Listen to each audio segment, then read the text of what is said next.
What's happening, everybody? How you doing? I'm good, man. How you doing?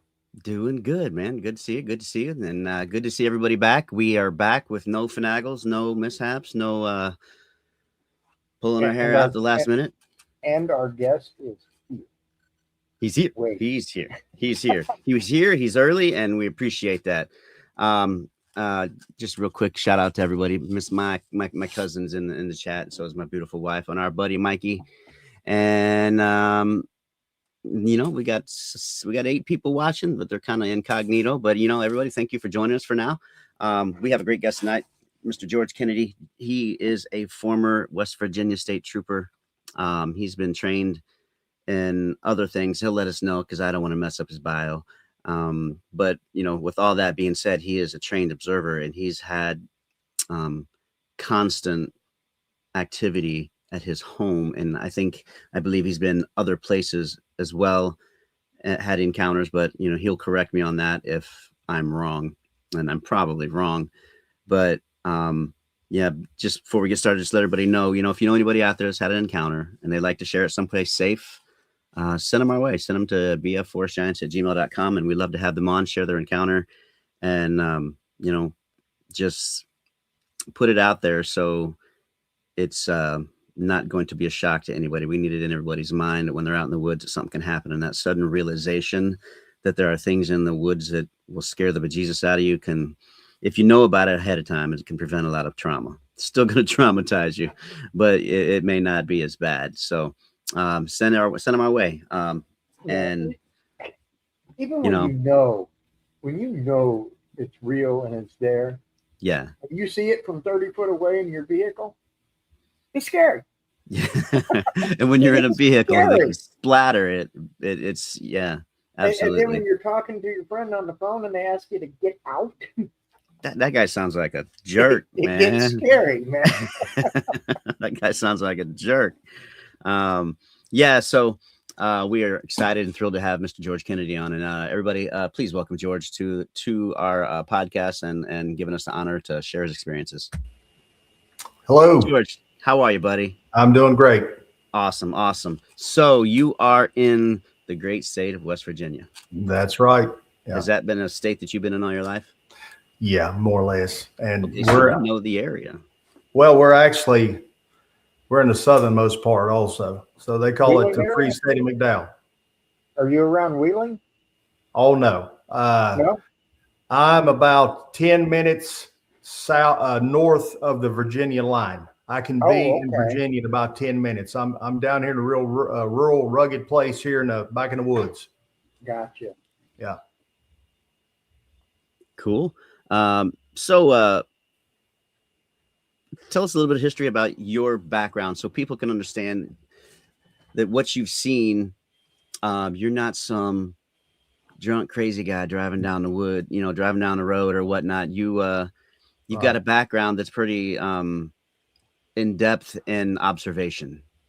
Well, I grew up in this area and I went to college, studied criminal justice, criminal law, became a West Virginia State Trooper actually 33 years ago now. Got in when I was a young man, and throughout my career, I got a lot of advanced training and just officer safety, accident reconstruction, and crime scene investigation. I ended up working for the Bureau of Criminal Investigations, working major crimes. And part of that was observation. You walk into a crime scene, you look for things that are out of place. There might be times we would do surveillance for a day or two on a house before we get a search warrant. And you just learn to pick up on the little things. I was an expert witness for the federal court system. Just kind of trained in all of that. I was a field training officer. I trained some at the West Virginia State Police Academy to help other young troopers. And once I retired from that job, I actually started teaching criminal justice, teaching crime scene, evidence collection. And we even competed as a crime scene team. And we, won a state championship and went and competed for the national championship. So been around it my entire life. And then on top of that, since I was a child, I've always been an outdoorsman, a hunter. I was raised to fish and to hunt and to camp, and that was kind of what we did as a hobby. and of course I still do it. Just all of that, being a hunter in and of itself, you observe things.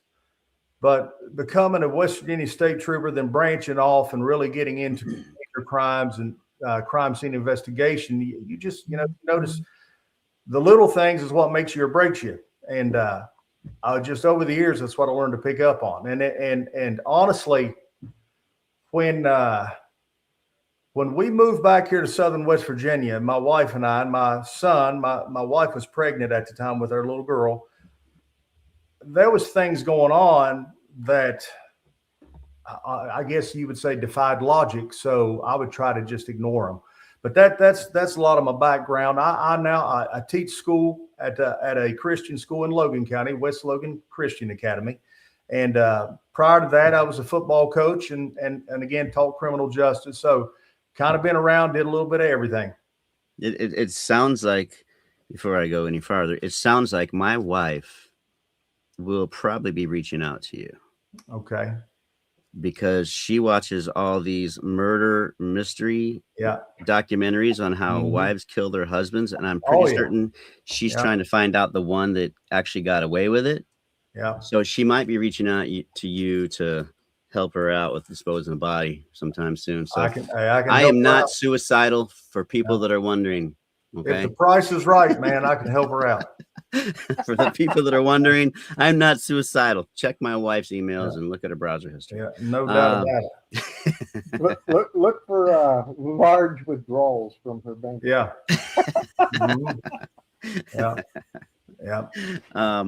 Yeah. So it sounds prior to this stuff happening, was Bigfoot a thing in your life, in your family, in your family's history, in your community, in the area? Was it something that was on your brain because you've heard it maybe passed down?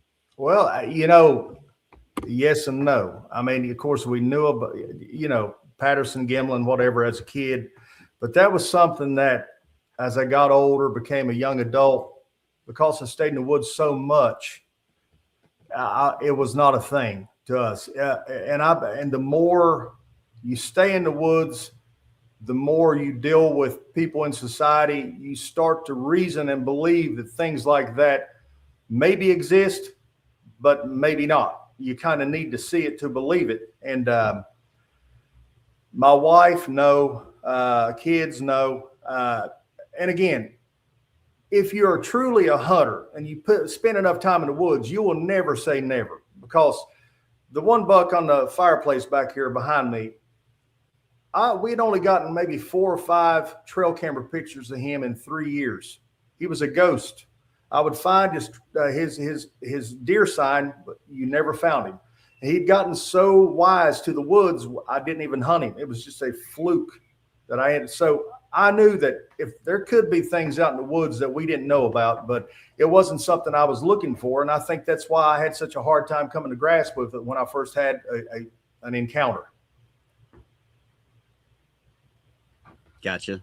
So, but nobody in your family had mentioned. Well, after all of this happened, okay, and after I kind of, I guess you'd say, came to my senses, because I really, this really bothered me over quite a while. I mean, it really changed my life to a point that once I finally came to terms with what had happened, I started to ask around. And yes, absolutely, there had been, apparently for decades around here, there's a lot of folklore, a lot of legends.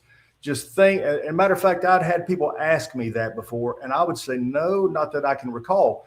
But once you start to thinking and talking, then you remember. But there was actually, when I was in high school, I had a friend of mine by the name of Jason Thompson. Him and another buddy of mine, Wesley Stacy, they were coming to my house. We were going to lift weights. We all played sports together, and they almost ran over a Sasquatch. To a point, my buddy was in complete shock and hysterics.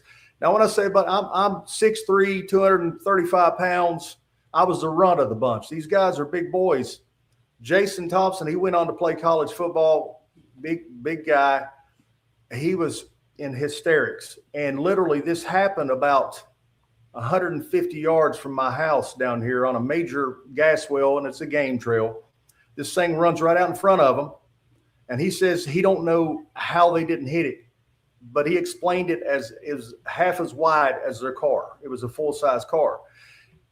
There was a time, a local legend of a creature that they saw around here. I later recalled this, and people told me they called it the red eye, because this creature, well, it's explained as like a Sasquatch, but its eyes glowed red all the time. And there had been people see it.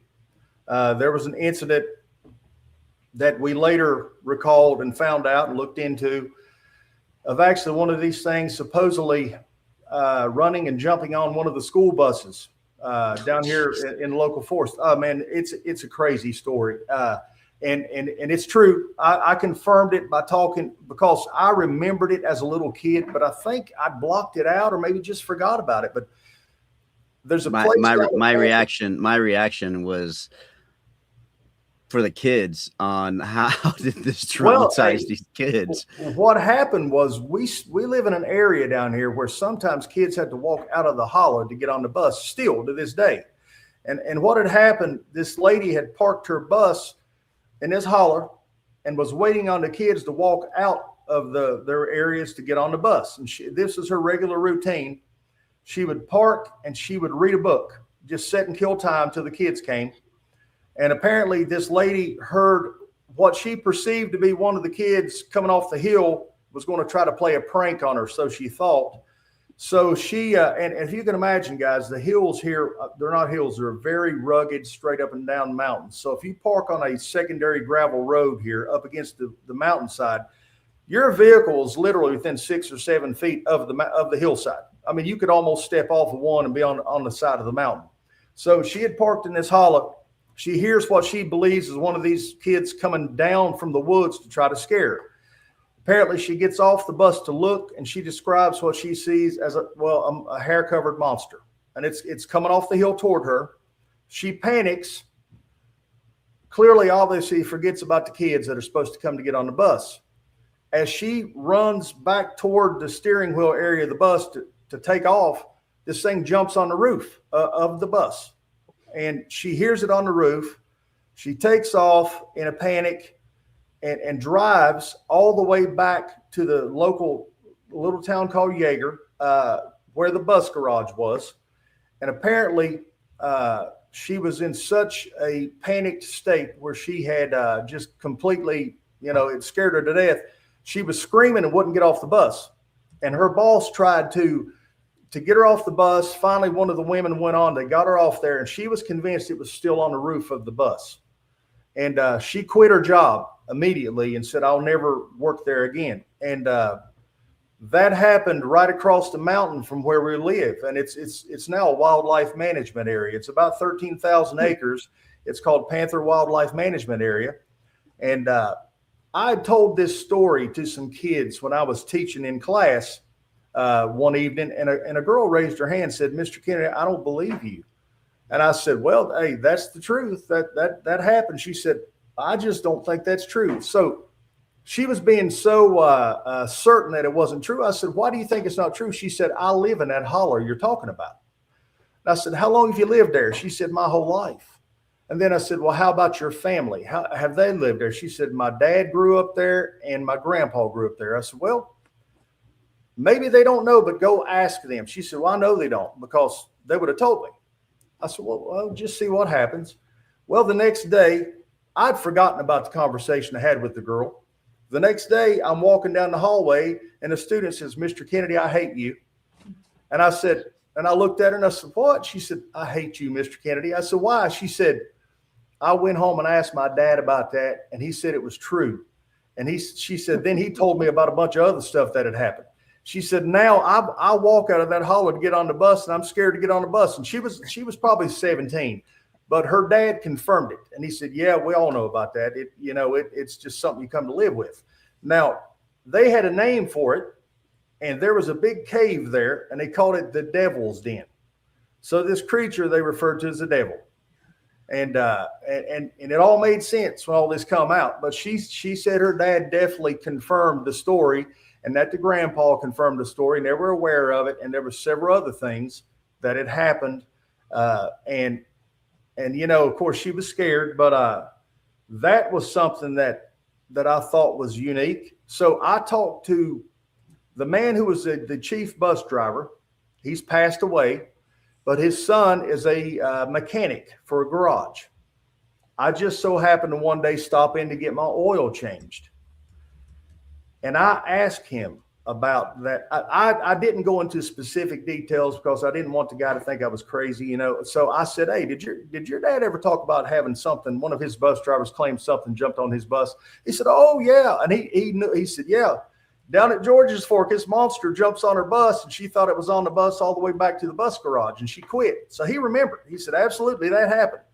So it's been going on around here for decades, and of course, something had to happen to me to make me look into it.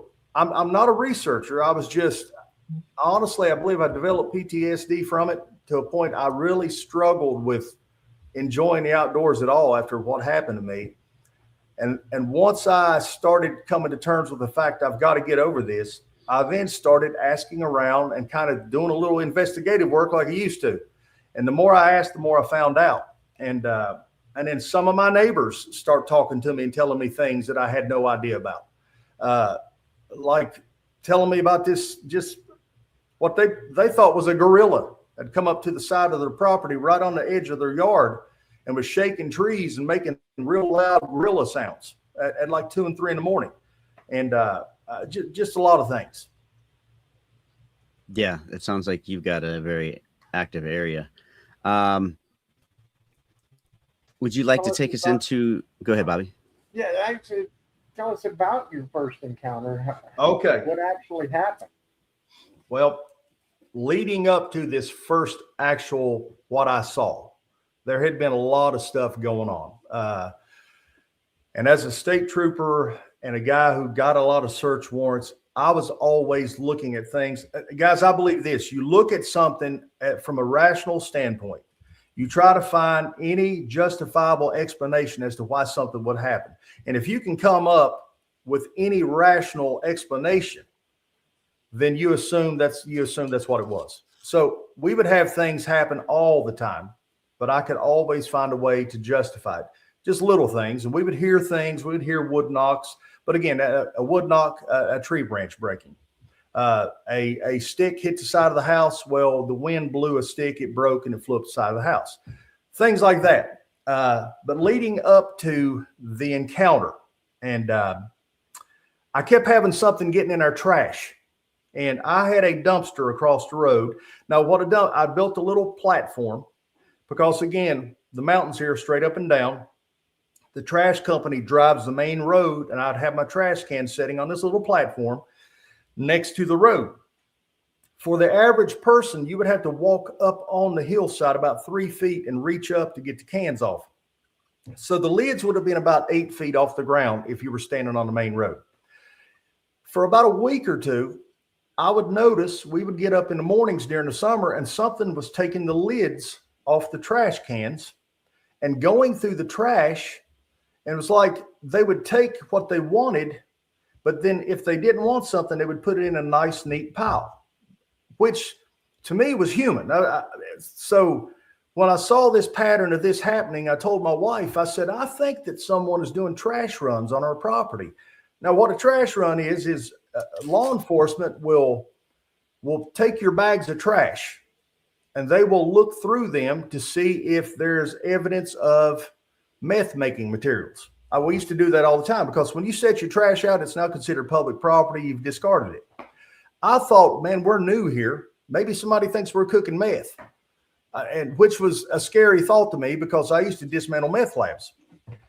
So one morning, I noticed the lids were off, and I go down and I look at the little mound of trash, and there was 4 or 5 little field mice lined up in a row on top of the bag, like something had taken something and left me something. A guy tells me, he says, man, that was probably a gift. Now, I've read a lot about that. But I'll go ahead and fast forward to my first encounter, and I could probably tell you all the details. I'll try to just shorten it down to where it makes sense. But my wife had been very sick. She had some really bad kidney stone issues, and they had went in and did surgery to bust them up. But one of the stones was still too big, and it lacerated her kidney. We didn't know this at the time because she was healthy overall. But she got very sick, and what had happened was all the waste from her kidney was leaking out into her bloodstream. So she ended up going septic and ended up being in the hospital for a long time, off and on. During that time, I've got about 1,000 acres of land I lease, and I use it to hunt. That's just all I do with it. I hunt. It's all gated. I had several areas where I had trail cameras and corn feeders. And I'd neglected going and checking the property for several weeks because of my wife being in the hospital. And of course, it was a very stressful time. My wife and I are best friends too. And to see her like that, I was really tore up. So when they finally released her to let her come home, she was still really sick and really weak. But I got her home and I got her comfortable in the bed. She wasn't really able to get up and walk around. I then mentioned that I was going to go just get out in the woods because that's kind of what I would do to decompress. And she said, yeah, do that. So when I went out into the woods, it took me several hours to go to all my stand sites, and something had tore up everything that I had. And it looked like human hands. Now, again, guys, you got to think I was not thinking of Bigfoot. I was thinking bears, foxes, whatever. No, coyotes. But I found one particular feeder I had. It was a 250-pound tripod feeder. It had been dismantled, like as if someone had come in and taken apart the parts to it. Bears will just tear things completely to pieces. This was dismantled, and it was a brand new feeder with a brand new feeder head.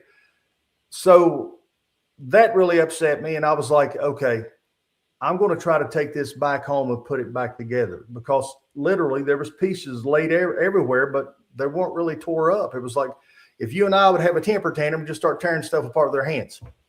And this is what's crazy, guys. There was brown hair all over it. Several areas in these corners, there was strands of brown hair. But again, I'm not thinking a Bigfoot. I'm thinking, well, I'll tell you what I thought. When I come back home, every feeder I had been tore up. My wife heard me coming in on my four-wheeler. So she comes out on the porch. She was very weak. And she said, did you have fun? I said, yeah. And she said, what do you have? I said, well, it's kind of crazy. Something's tore my feeder up here. And I said, I'm going to try to put it back together. I said, it's like somebody used hands to tear it apart. And she can vouch for all of this. And she goes, like that. I said, I don't know, maybe coyotes, or I said, there's brown hair on it. She said, brown hair, what do you think that would be? I said, well, on occasion, black bears are brown, but that's, guys, that's very rare. And I was trying to rationalize what I was doing. So I never thought any more of it. I left the feeder sitting on my front porch, and my wife, again, ended up going back to bed because she was just very weak. So I decided I'm going to go out and sit on my front porch and work on my feeder.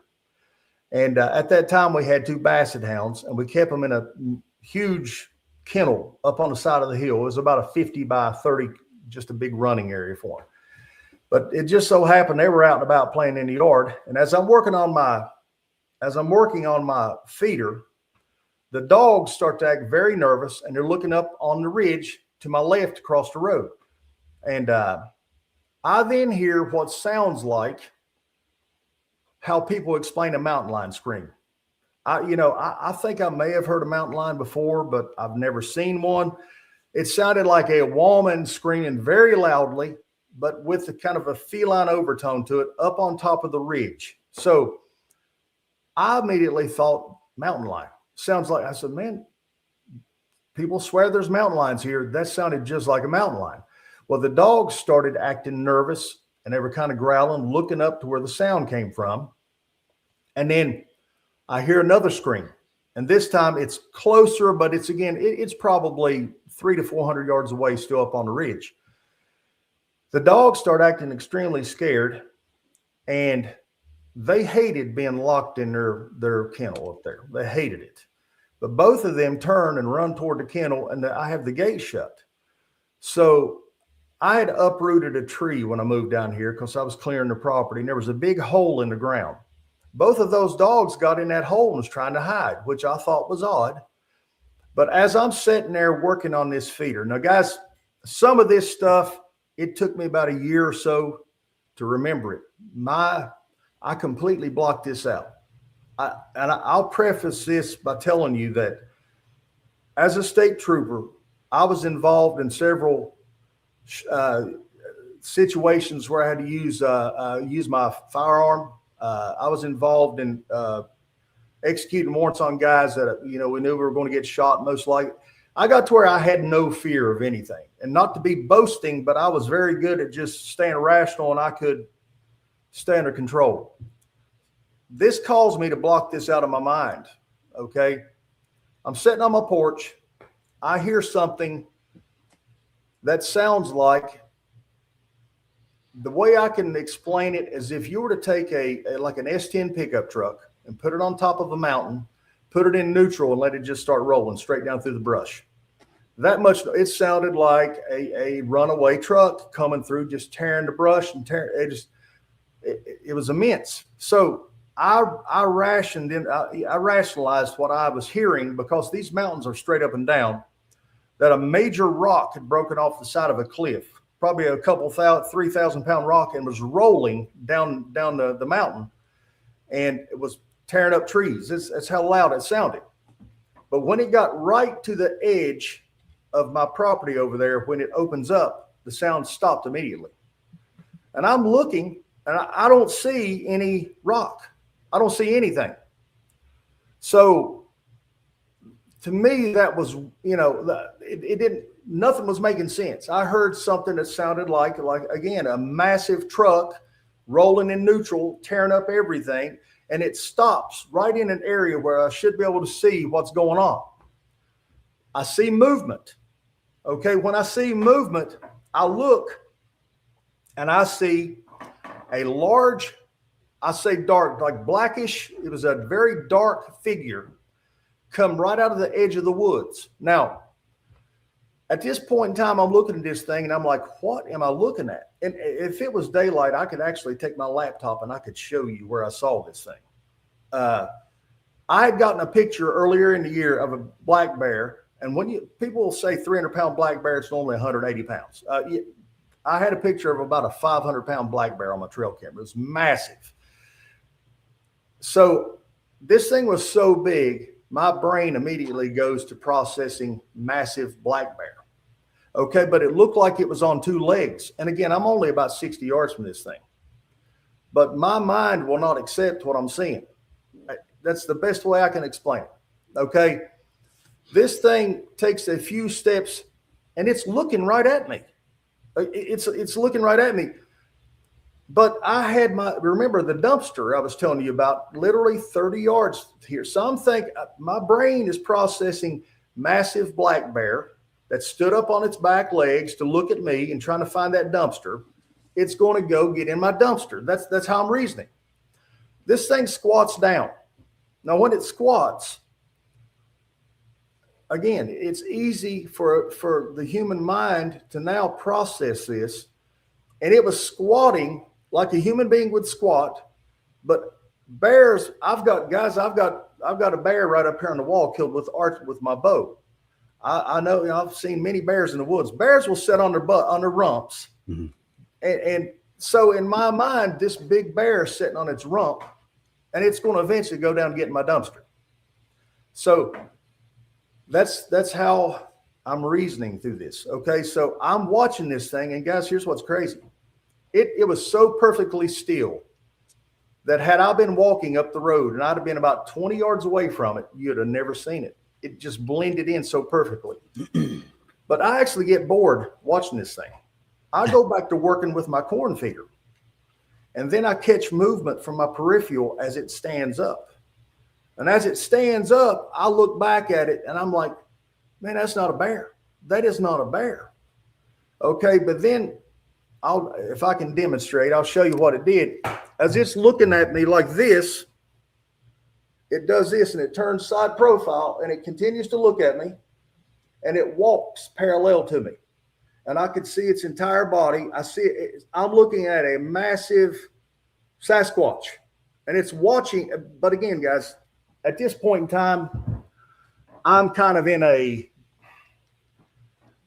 dazed state of confusion. I watched this thing and it walks about 50 to 70 yards along the edge of the wood line, and it never takes its eyes off me, but it continues to walk away from me. And it gets right up to the edge of a pine thicket right up here, and it turns and it lets out the most, it was the deepest, loudest. It was like a howling roar. It started with a really loud howl and it tapered down to a roar. And when it did, I could feel the power from its lungs. It was like shaking my insides. And by this time, it's probably, I could shoot it with a rangefinder if it was daytime. It was far enough away to where the lung capacity had to be just unbelievable. Now, I've heard about infrasound and all of that stuff, or I knew nothing about any of this, guys. So, mind you, all I had to do is step in my house, get a recording device, get a video. That never crossed my mind. It was like I couldn't move. I was just sit there and just utter, I don't know if it was shock or fear or what it was, but something else from across the ridge to my right and behind our house yelled back at it.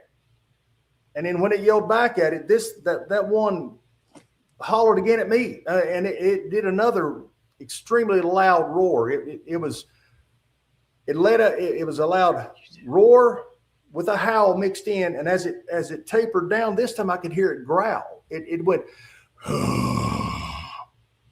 and for some reason, when that growl did that, it's like I snapped to. And I was frozen in place. The best I can't describe it other than I was frozen in place. Okay. I panic and I come into the house. My wife's in the bed, sick. She's been on her deathbed. Guys, this is how irrational I became. I started locking the window, checking to make sure the windows were locked at that. Why, I don't know. It was just it. And then I was so freaked out. I said to myself, I sat down here at this very table and I started trying to process what had just happened. And the only conclusion I could come up with at that time is, while we've been away at the hospital, Hollywood has came down and started filming a horror movie on our property and didn't tell us. That's the only way. And then the more guys, you understand where I live. There's nobody lives here. We're in the middle of nowhere. So I realized that that's just not possible. Hollywood's not down here filming a movie. And then the first thought came to my mind is monster. There's a monster on our property, a monster. So I thought, I'm going to call 911. Of course, what do you tell 911? I have a monster on my property. They're going to come down with the paddy wagon and take me off in a rubber, with a straitjacket. I sat here for the longest time, and I just decided I was going to move. That was my only option. I need to take my family. I need to move away from here to get away from this monster. So I eventually, I finally go to my wife. I wake her up, and immediately she can tell something's wrong. And she said, "What's wrong?" And I can't even remember what I told her. Now I know that I said something about monster in the woods, whatever. And then apparently she had an issue. Her and my little boy, he was a little boy, he's a grown man now, he's a state trooper, but they had an encounter where they heard it the day prior and didn't know what they were hearing. And she starts telling me a few things. So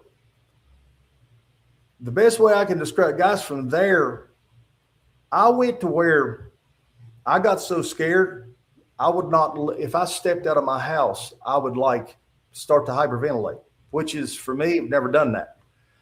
And I blocked that out. I was able to just kind of departmentalize it. I've been in shootings as a trooper and had to go back to work. And you learn to departmentalize things, to kind of just set it aside to where you don't think about it. You convince yourself.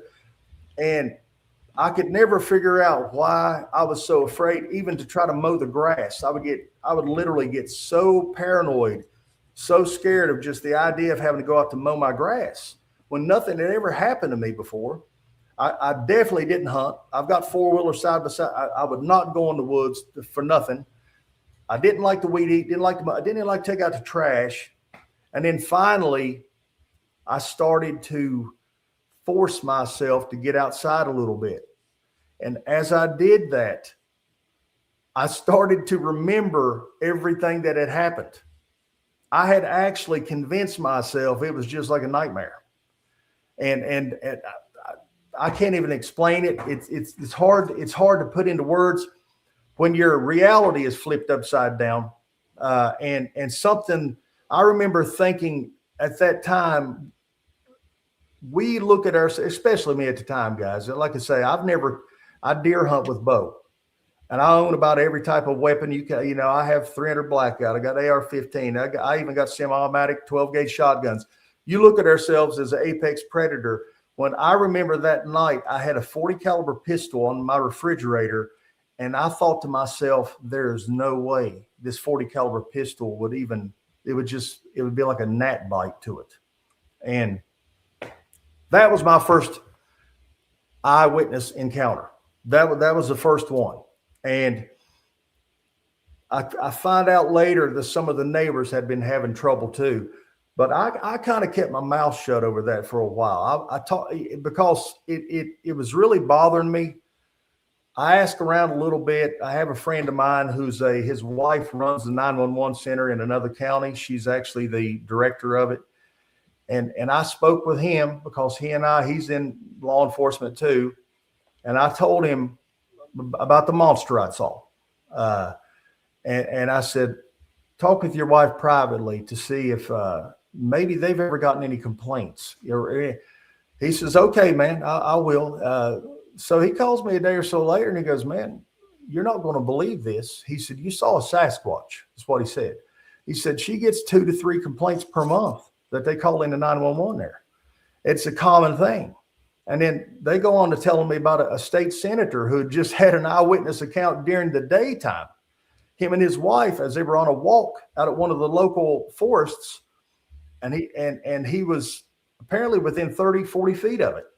And he said, you better not release my name, but I want an officer to come down here. So that's when things started to kind of come together. And I started, well, we continued to have things happen, and it was scary. My wife was really scared for a long time. I kind of got used to it. I started keeping a journal, and we've had just a multitude of things happen. And I've written down 52 things, and I only started writing things down, I think, in like 2019. I mean, we had a multitude of things happen prior to that we've heard the samurai chatter, all that. We didn't know what it was. Had no idea what the phrase was for it. We had heard that long before I'd heard about it on online. 3 different occasions. Do you want to go through that journal a little bit and sure, chronologically order? And okay, you got stuff continuing to happen. So do you find out over the years a certain times slow down, certain times speed up, certain times are busier? Typically speaking, we've had things happen with us here right after a major snow in January and February. Activity is the highest in the summertime, July through November. But there's times when, we'll hear things all the time.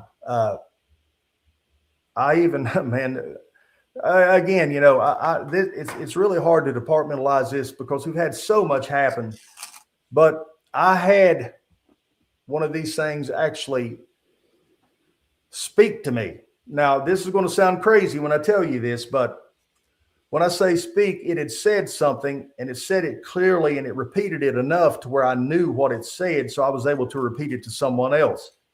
And I didn't see this thing, but I had a buddy of mine who's also a state trooper. Him and his wife, he comes down here to bow hunt. I have a camper, and I'd let him stay in my camper. And they had told me that they were having something come and mess with the camper through the night. So I told him, I said, well, it's probably our neighbor in the woods. Of course, he didn't believe me. He said, what do you mean? Well, I finally tell him, I said, man, we got Sasquatch in this area. He's like, you're crazy. Well, he ended up having something happen to him that he can't refute. But this was November of 2021, somewhere around there. I didn't even write this down, but he could confirm this. They were staying in the camper. We have 2 little miniature schnauzers now. We keep them in the house. And during the nighttime, they have their own little room. We put them out there, and they're very quiet. But this particular night, they were carrying on. They were barking. So I woke up. And when I woke up, I was so wide awake. My first thought was, my buddy, his name's Doug. It was about 2 a.m. I thought, I wonder if Doug is needing something. Maybe he's outside. So I got up and I walked out onto my front porch. I looked down and I could see my camper, and it didn't look like anybody was moving around. And it was really overcast that night. And again, it's mid-November. Visibility was very poor. And I walked over to the edge of my porch, and as I'm there, it's pitch dark. Something up and to my right, about probably less than 30 yards away. It says, "Hey ya, hey ya."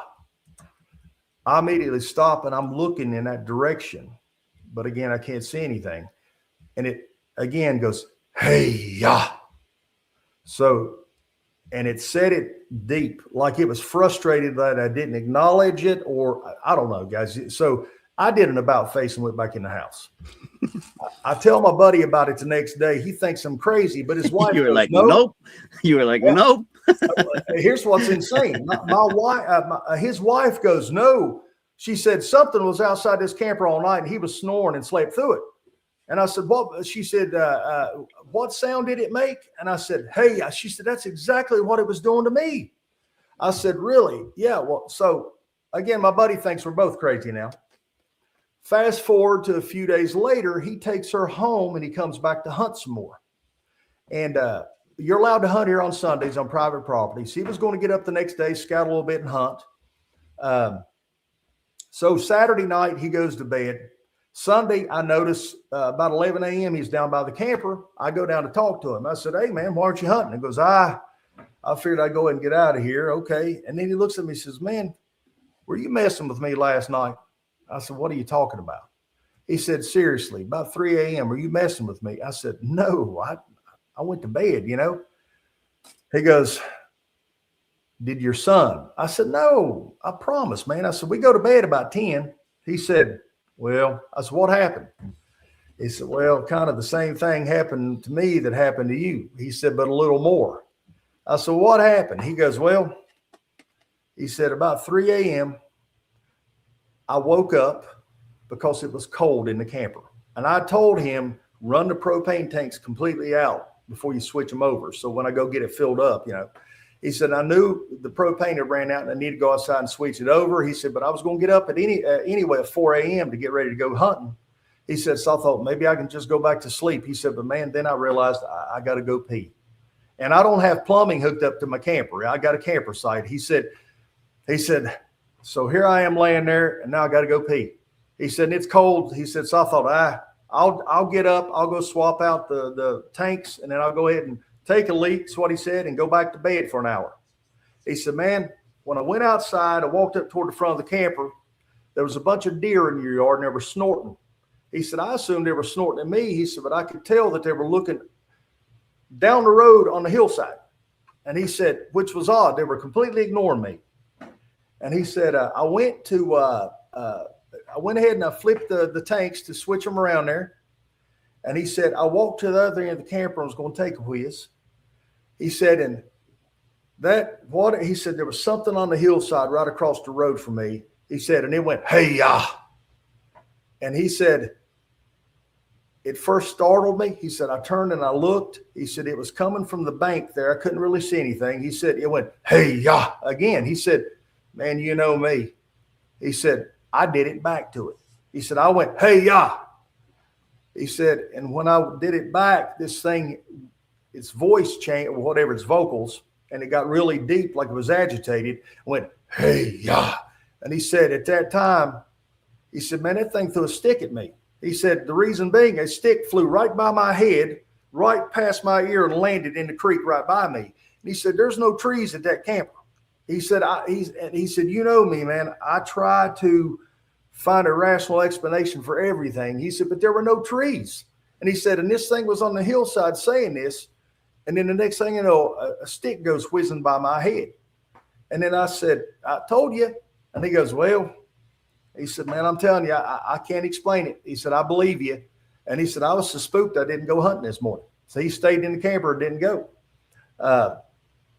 I didn't even write that down in the journal, I don't think, simply because there had been so many things happening that, you know, it just, that kind of becomes just the norm here. Yeah. The pictures you see, the one with the back turned, the sketch. Gotcha. Now, I can tell you distinctly about that because what had happened, there was a boy down here at the house, was lifting weights with my son. I was a head football coach for a high school. It was summertime. And normally, you know, we would lift weights during the day, but it was summertime. He came down, was hanging out with my son. I told his parents I would take him home after they finished, and it was fine. So basically, we got out of our normal routine, if you can imagine. And I got to look at the time. I made note there. Okay, it's about 11 o'clock that night on July the 6th, 2016. So we finished working out, and the boy lived about a mile up the road from me. I jumped in my wife's Jeep, and I took him home. And normally by then, we're all in bed. As I come back, I had a little gravel driveway back there, and my backyard butts right up to the woods.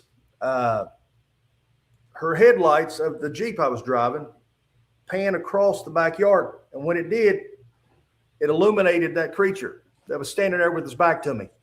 Now, when the lights hit it, it moved so quickly, it took one stride, two was gone. Okay, and if you can imagine this, guys, I'm the type of person, like most people are, you can convince yourself that you were seeing things. Now, the last thing on my mind was seeing something like this.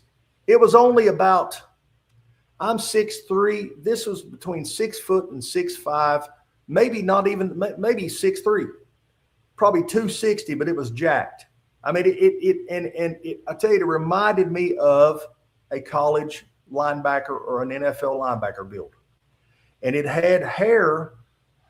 I could see the hair on its head came down like a person with long hair, like somebody with real long hair, and it was the color of an Irish setter, and I could see its delts on its shoulders, and this thing was probably really young. And now I was not going to say a word, because I thought my wife is going to think that me and this boy went up the road and doing hallucinogenics or something. So, and I don't do drugs, but I come in the house and my wife goes, "There's something outside." I said, "Why?" She said, "The dogs are going crazy, but they're afraid to go out there." And when she said that, I was like, "Oh, okay, I know what's outside. I just saw it." So I came in and immediately I sat down and I sketched what I saw. And that is the best way I can describe what I saw. It was sitting there with his hands down by its side, had his back to me, like not moving a muscle. And right as my lights swept across its back, I did a hard left turn to turn in my driveway. As soon as my lights were going to leave, that's when it moved. And it was, I mean, in a blink of an eye, gone. Now, if you fast forward to some time later, I sent you some pictures, and it looks like tracks in the mud. And there are some pictures I took of tracks in the mud. There you go. That's one of them. There's another one's real deep indentation. what had happened there, my daughter has a bedroom upstairs, and she had came down the next, she's 17, she'll be 18 this month, but she told me the next morning, she said, Dad, there was something in the backyard last night that had me so scared. She said it sounded like it was going to tear her house down. And I said, see, my wife and I didn't hear it, but we have a really big house. And I said, what do you mean? She said, Dad, she said, I could hear it walking around. It sounded like it was going to tear her house down. It kept smacking the side of the house. And I said, honey, why didn't you come and tell us? She said, Dad, I was so scared. I got under the covers and hid. Now, at that time, she was 15, 16 years old, and it scared her to death. And she said, I was so scared, I was afraid to breathe. So, I'm thinking, okay, something has happened here. Just so happens that it had rained that night. So I go out and I start looking around the yard, and right in the backyard, it looked like something had been walking around, but it was grass in a yard. So, I didn't really see any clear, nothing to really take a picture of. It just so happened that on back toward the back end of our yard, up against the mountainside, there's an underground stream. When it rains a lot, it gets real moist. Why I decided to walk back through there, I did. I just go back through there walking around, and that's when I find those tracks. Now, the pictures don't do them justice. The toes and all were clearly distinct. That to me is probably the same thing was running around that night in my backyard, because it ran in the same direction as to where I got those tracks. And my wife and I had problems. If we had wrought iron furniture on our back porch, the same location as all this, we would lay down at night. Now, wrought iron furniture is made out of metal, and wind can't move it. Even if you have a heavy wind, the wind will just pass through it. And as soon as we would lay down and get ready to doze off, something would start moving our furniture on our back porch. And it was almost as if we had a kid playing a prank on us, but we don't have kids around here. And it got so bad that we weren't getting any sleep that I got frustrated, and I went out with a gun one night. And I said, if you keep moving my furniture, I'm going to shoot you. And it quit after that. Well, a few nights later, they started moving again. So finally, we just gave up, and I took the furniture and I put it under the house. And we just quit using the furniture because in order to get sleep. I'll tell you about the one picture of the silhouette behind the tree. Bob, before we go on, do you have any questions about this picture? Guys, because listen, I could go on. I could tell you stories for hours. There's just there's so much. It's just, if you got any direct, pointed questions that might help us to focus in. I want to look at the picture that we're looking at. How many toes did you see? There was 5. What that is, I did not have a phone with me at the time, and that was well, you can see how much water is in it. Okay. I walked back there. I saw the tracks, and I had to come back to the house, get the phone, and go back. And some of them had collapsed. I got you. Okay. It was that one there. If I would have been, 8-10 minutes, it was like perfect. It was a perfect track. And they where the ground was just so saturated, it collapsed in on itself. Gotcha. Yeah, that was just only, we have we've got a 3-toed print, right? And we find a lot of them in the Ocala National Forest. And I was curious. The toe part looked very, very curious to what we have. I've got a memory card somewhere, guys, that the encounter that I had, the first visual I saw, the big one, that following Tuesday night, that creature came back to our property. I never even told you this, and I was too afraid to go outside. My wife ended up back in the hospital. I was here with my kids, and it was outside roaring at us, and I was like, no way, I'm not getting up. I was scared to death. I got a 30-06 too, but I went down the next day or a day or two later. And you were with my wife's off camera here. Hi, how are you? She was with me. I just tried to get out of the house, but I found a track line, and the tracks were 18 inches. And I've got 1 or 2 great pictures of 18-inch tracks with 5 toes. And And I just, man, I got to find a memory card. You know, it's one of those things where we threw it in a drawer somewhere, and but it was big, big tracks. Now back to the Shadow Man, as we call him. We call this place Shadow Man Ridge. I sent you a trail cam photo of December too. I don't think you can see it. It's kind of blurry. Now, if you look in the very background, you'll see it almost looks like a ghost walking. Yep, I can see it. I'm sure everybody else can. Okay, too. now And then you've got a zoomed in picture. yeah. Now, what I did is we added contrast to it, because if it's not a solid figure, you add contrast. You can see that. You can see clearly. It's now. My wife made a comment. She said it looks like the Grinch, but if you notice the picture of me that I sent you, compared to it, I'm dwarfed, so you can't even see me. Now, yeah, you're barely back okay, there. my trail camera would not even take a picture of me.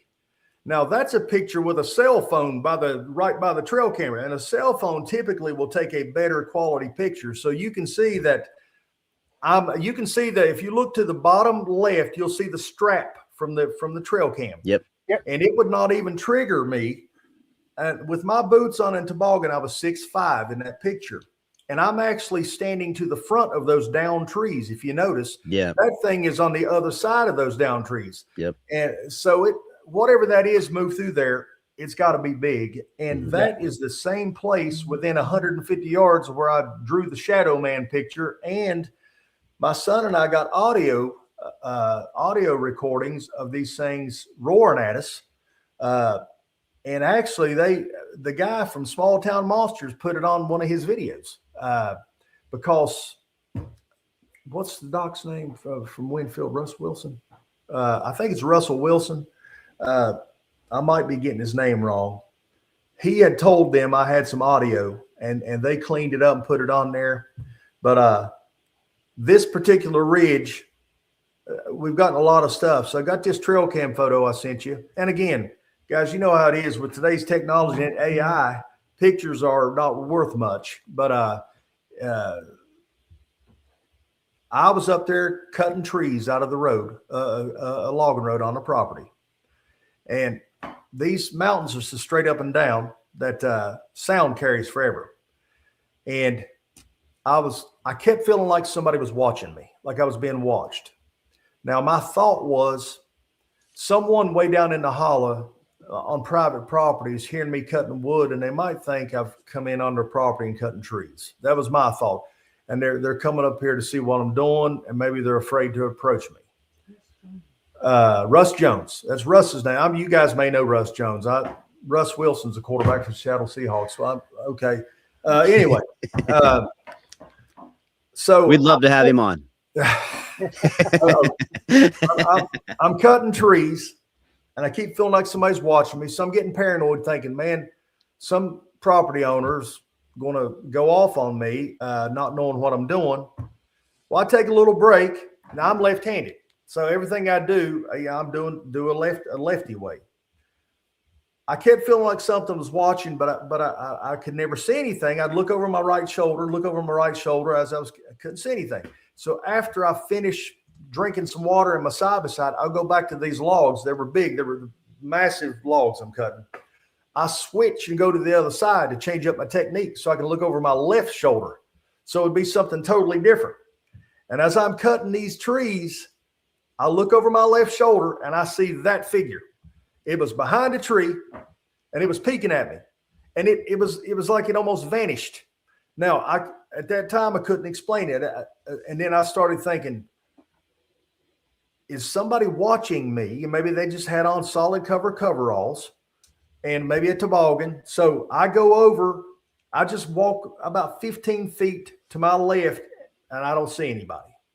Okay, so the investigative part of me, my son with boots on is probably 6 foot tall. I go back, tell them what I saw, immediately draw that sketch. And I said, I want to go see how tall this thing was. So the next day we go back. I go to exactly where I was standing with the chainsaw cutting, and I have him go to those trees. And lo and behold, the top of the ridge kind of sloped slightly downward. And where he was standing at that tree, and I had him do what the creature was doing, I could see from about was it about his waist up? I mean, man, the thing had to be 3 foot taller than him. Had to be. It was, you could barely see him. Now, from where that shadow man, as we call that picture, where I saw that, from that trail cam photo, you're only 150 yards apart. Is it the one we were talking about at the beginning? No, that's something totally different. Okay. That's the one of the FLIR videos, or Okay, gotcha. Yeah, those are different too. It's No. I just wanted to pull it up just in case. right. Yeah, Gotcha. those are different. But that's how I came about getting that drawing. And another anomaly, I have trouble with trail cameras on that one particular area there. My trail cameras malfunction; they never work. And to a point to where I'd bought a couple new ones, and again, I have bear issues, so I go through a lot of cameras. I was getting a lot of pictures off this one little road over field, and then this one area here where the shadow man, and I had a trail camera there. Now, for some reason, right there in that I don't know, just that one area, my trail camera wasn't working, so I thought I'd bought a defective trail camera. So I take it and I swap them out. The one that I knew was working, I put over on that particular area, and the one that wasn't working, I take it and I put it to the other side just to see. Well, lo and behold, the one that was working no longer worked, and the one that didn't work, when I moved it, it worked fine. So I don't know, maybe it's some type of magnetic whatever, but that was another thing. And my wife even mentioned it when she was over there. I never really mentioned any of that stuff about the trail cams to her, but she said, I just get a weird vibe here off this one particular area. And it's, if you go 100, 150 yards on down, sometimes it's just like it kind of, you no longer get that vibe. But we've had just countless things happen. And anything you want to ask, or any, I could keep you here all night, really. No, go on. We can stay a little bit long. You just let us know when you have to go. We could say another half hour or so. Bob, you got it in you? Yeah. Okay. He's got very interesting stories. Yeah, no, it's hard to we don't want to ruin a good thing. Well, I can tell you about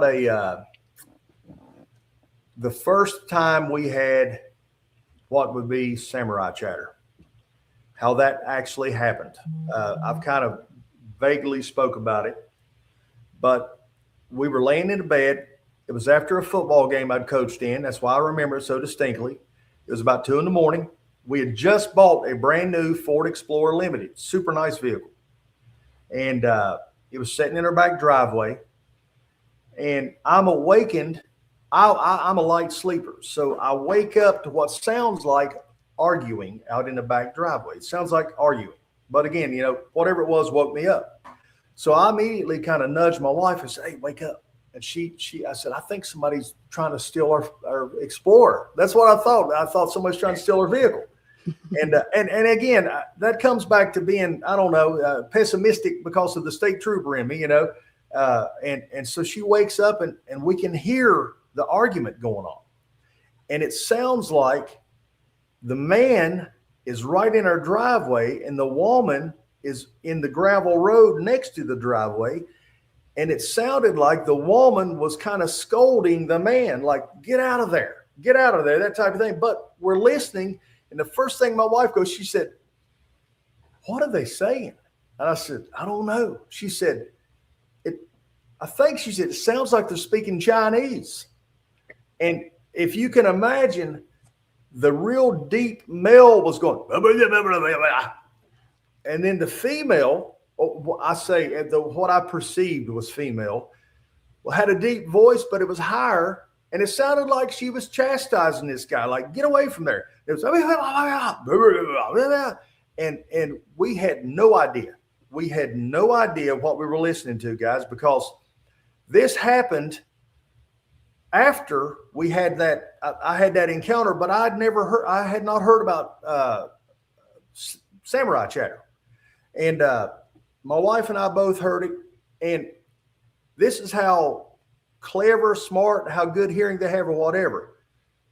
My plan was I was going to quietly try to get out of bed and try to creep toward a window or the back door. And as soon as my first foot touched the floor of the house, silence.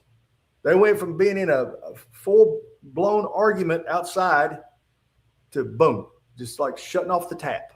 And we heard no more. And I heard that was the first time we had that samurai chatter. And then it was well, just a couple springs ago, I have an old logging road that goes around my property over just right across over here. And it was probably in March, I don't know. And I stay outside and I work a lot. I've got a wood shop up on the other side of my property.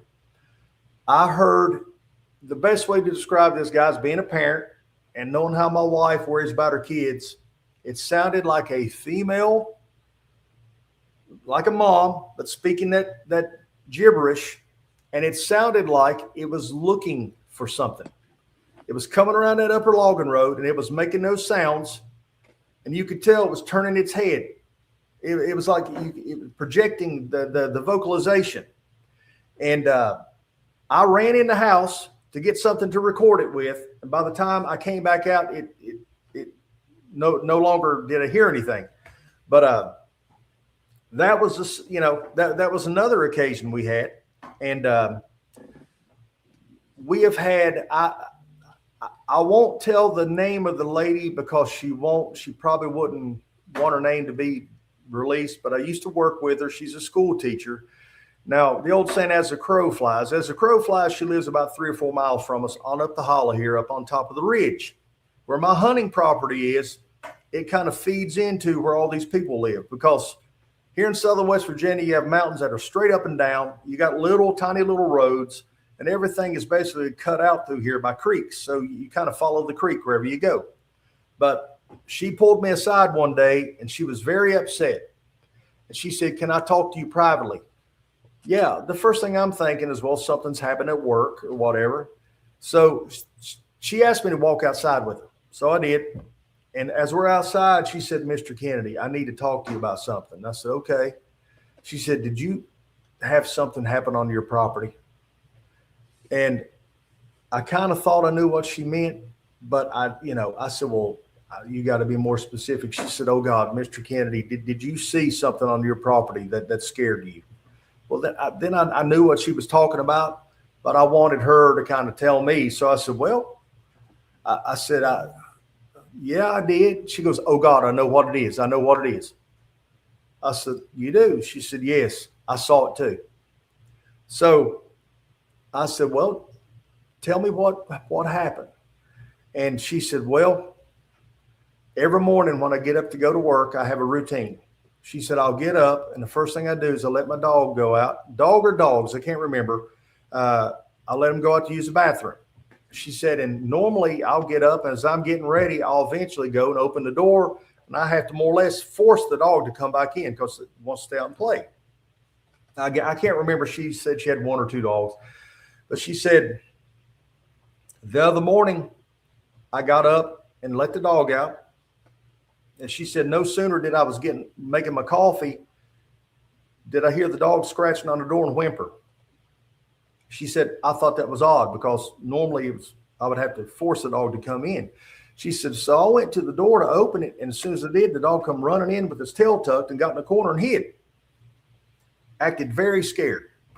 She said, "So I naturally walked over and looked out the window down the hill. And again, we all live straight up and down mountains here." And she said, "Mom and Dad live down the hill from me. And we have an outbuilding, and we keep our 4-wheelers in the outbuilding, keep the door locked." She said, "Mr. Kennedy," the first thing they did, she looked at me, she said, "How tall are you?" I said, "I'm about 6'3". She said, "Oh, this thing was easily a foot or 2 taller than you, Mr. Kennedy." She said, "I first looked and I thought I saw a giant man that was trying to get in the building, our outbuilding, was going to steal our 4-wheelers. She said, because it was so tall, it had to lean down to look in the building window. And she said, and it was just dark enough. It was just getting good in daylight. She said, I thought at first I was a giant man wearing coveralls. She said, so I went and got the phone and I called Mom. She said, they're both in the bed still. She said, she said, Mom answered the phone and said, she said, Mama, I think somebody's trying to steal our four-wheelers. She said, why do you say that? She said, well, there's somebody messing around the building. She said, her mom said, well, listen, I'm about sleeping, said her name. She said, well, listen, I'm not going to wake your dad. She said, Dad had heart problems. She said, I don't want to scare him. He might have a heart attack. Go back to the window and look again. And if the man is still there, hang up and call 911 and get somebody up here. She said, so I walked back over to the window and I looked back down, and she said, by this time it was daylight. It was getting daylight more enough to where you could see everything clearly. She said, Mr. Kennedy, it wasn't no man. It wasn't no bear. She said, it was one of those Bigfoots is what she said. And I said, no. I got to be careful not to say her name, but I said, well, now listen, bears will get on their back legs sometimes and they'll lean up against stuff and she said, no, Mr. Kennedy, it wasn't a bear. It was not a bear. I said, well, they can fool you sometimes. She said, this thing stepped away from our building and it walked straight up the mountain on two legs, and it was brown. She said it was dark brown, and it walked all the way off on two legs like a man. And then she said, I guess it went and got a 100-pound sack of dog food and carried it off. And she said, it's been taking her corn and taking her dog food. And she said, and I'm scared to death. We don't know what to do. And of course, I didn't know what to tell her to do. I said, well, what do you, you can't call the game warden for it. But that happened. And again, she lives probably 3 or 4 miles from us in a straight line. If you were to shoot a laser, and from a very credible person, she works for the school system, very good person. Matter of fact, I knew her boy. I taught him in school. My second career is teaching. So that's another incident that happened. What is it? Oh yeah. Guys, I've got so many stories that we've had so many things happen, but here's another thing I found out about this local area. Some of the property that I lease, it's referred to as Booger Holler. Now, I never thought anything of that, because it's got a real name, but the locals call it Booger Holler. I found out that it received its name because there was a man who was dating his now wife, and I guess they were up in there parking one evening, and he had a car, and he had pulled up in this dead-end road back in the woods, back in there was parking. They had the windows down, and they heard something coming out of the woods toward them, and it sounded like it was running. And the man described it as, well, it was a Sasquatch, but they were calling it the devil. They said this demon come running out of the woods. And I guess the guy was so scared as it was coming at his car, he threw it in reverse and was backing out as fast as he could go, trying to back down this logging road. And it continued to chase him. And according to them, it managed to get its hand on the hood of the vehicle. And he finally got to a point to where he was able to do like a pit maneuver and get turned around. And as he was driving out of the hollow as fast as he could go, he could still see the thing behind him. And apparently he had made the comment, I will never go back in that place again, never. The devil himself lives there. So they first started calling that hollow Booger Man Holler. The Booger Man lives there. And over the years, we didn't know this, but they just started abbreviating and calling it Booger Holler. And it just so happens that I got the lease on the place now. I got it as a hunting lease and had no idea about any of that stuff. Nice. Yeah. Well, there's a lady. I bought some property at another section up here. There's some people who grew up in this area and they moved away because of health issues. They had 30-some acres of land they wanted to sell, and I told them I'd buy it off of them. And I was finalizing the deal. Her husband was really interested in, because he saw my hunting pictures and all that. And he said, hey, where do you get those deer? And I said, well, mostly down here, So she asked me, where do you hunt? Well, I said, well, mostly over toward this one area. And she goes, "Oh Lord, please tell me you don't go up in this one hollow." And I said, "Why?" She said, "I grew up down there." She said, "Me and my friends, we used to ride bikes and play." She said, "But there's a one particular place in those woods. It was off limits to all of us because they told us it was that I can't remember what monsters, creatures, evil things, whatever that lived in those woods." And I said, "You're kidding me." She said, "No, please tell me that's not where you go." I said, "Lord, I'll do you one better. I got a campsite back there." And she said, "Oh, you don't want to be going back there." So there's a lot to it. There's a lot of folklore. A lot of people here, old timey, they would say demons and things like that. But we found the pattern of just decades of it here. And That and sounds like someplace. having to move That sounds like someplace I would want to be. well, it's Right there where people say don't go. yeah. Now the one image of the one I sent you of it just looks like a big heat signature on a ridge. I got about 2.5 minutes of video footage. That's in Loudon, Ohio. And if you look now, that you can see the peak of a head and a big thick shoulders. Now, the video, you can watch it, you can break it down. It turns, it looks, and I tell you what had happened. When I went on the expedition with the one group, I was the only one to have any success with getting footage that the footage that they kept. So I guess, I don't know, maybe I got a reputation that I was good at this stuff. And listen to me, I'm not. It's just I'm a hunter. I know how you approach.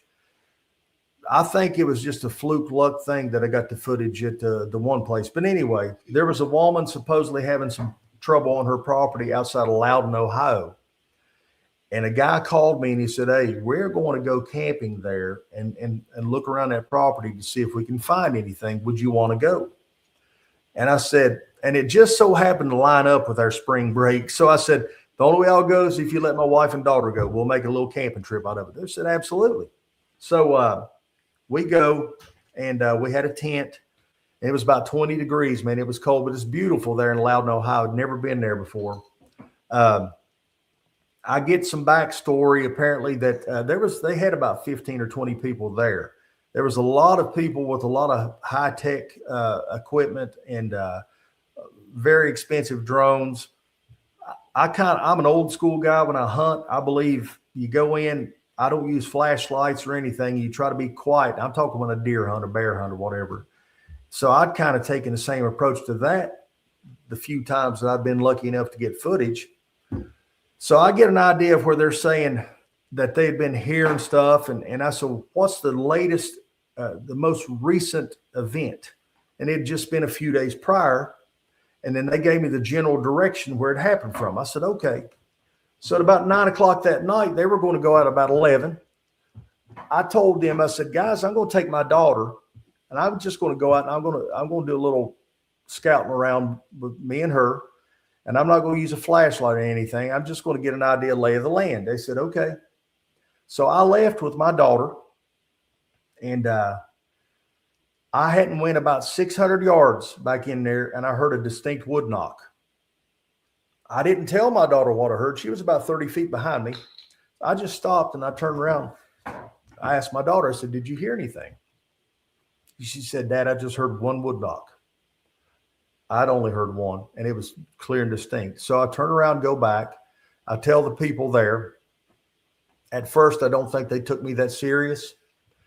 But one guy, he was from Canada, and he was a psychiatrist. He asked me, he said, "Would you take me back to where you were?" I said, "Sure, man." So we went out, and I ended up going up through a wood line, going to this massive field back in the woods. And I had my FLIR. I'd invested in a really high-tech, nice FLIR. And I was looking around, and this guy starts getting really paranoid. And he starts saying he was getting a bad feeling. Well, I wasn't, honestly. I wasn't getting any feelings. It's to a point, he was like, "Listen, I think we need to get out of here." Well, I was kind of like hard charger, like, "Well, listen, man, let's do this. let's walk this field was probably 400 yards around. I said, let me go over to the right here. Let me pan this field. And I'll just meet you back in the middle. He said, no, man, I want to get out of here now. I feel spooked. Well, of course, I didn't know him real well. Didn't want to be disrespectful. So I said, oh, okay, well, we'll leave. Now, mind you, no flashlights or anything. Well, we're slowly walking, and we go down, we walk the edge of this field. And once you walk about 100 yards or so, you could cut down through the woods and hit an old logging road. Right as we get toward the edge of that field, both my daughter and him start saying they smell something. They're like, do you smell? That's awful. Ooh, that's horrible. Well, I didn't smell anything. Well, finally, this guy's like, man, I'm out. I'm spooked. I'm leaving. Well, he takes off.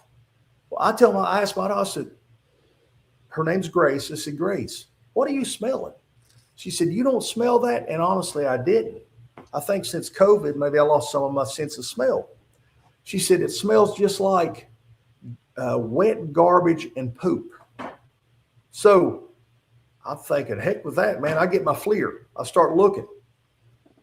Up on the ridge, and again, it's FLIR. You can't tell how far it is.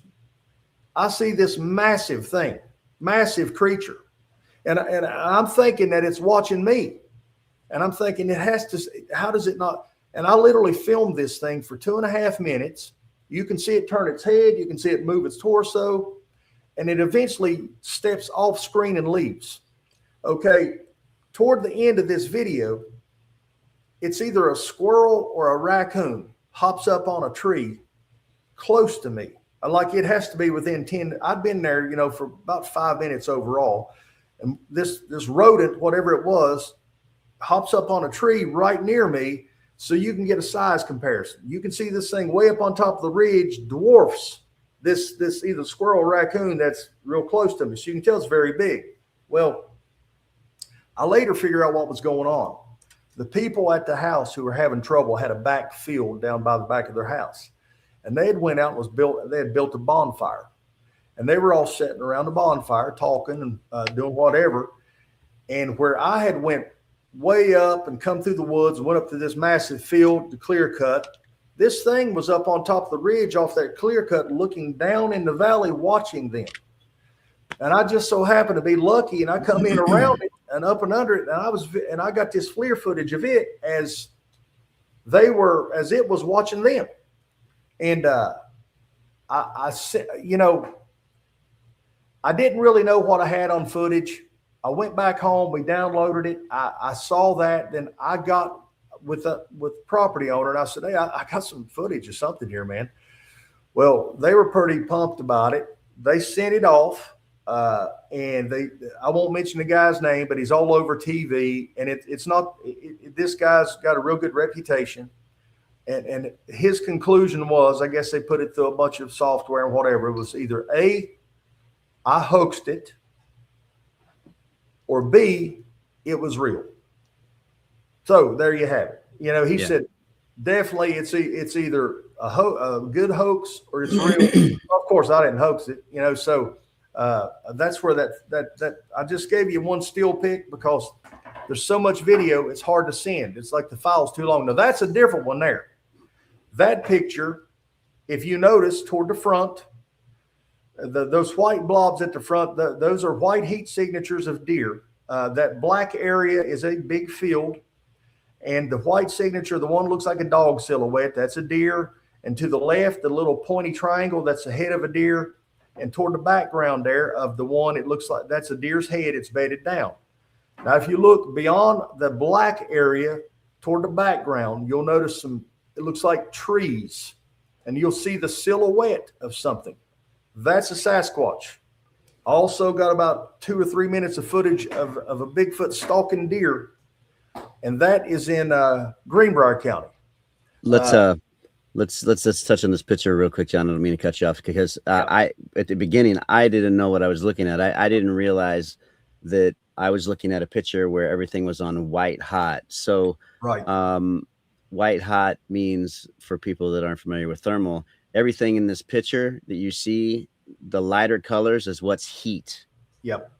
And now if you find the widest spot on this picture, you'll see a humanoid figure just right to center, right by, it looks like an arched it looks like an arched tree is what it looks like.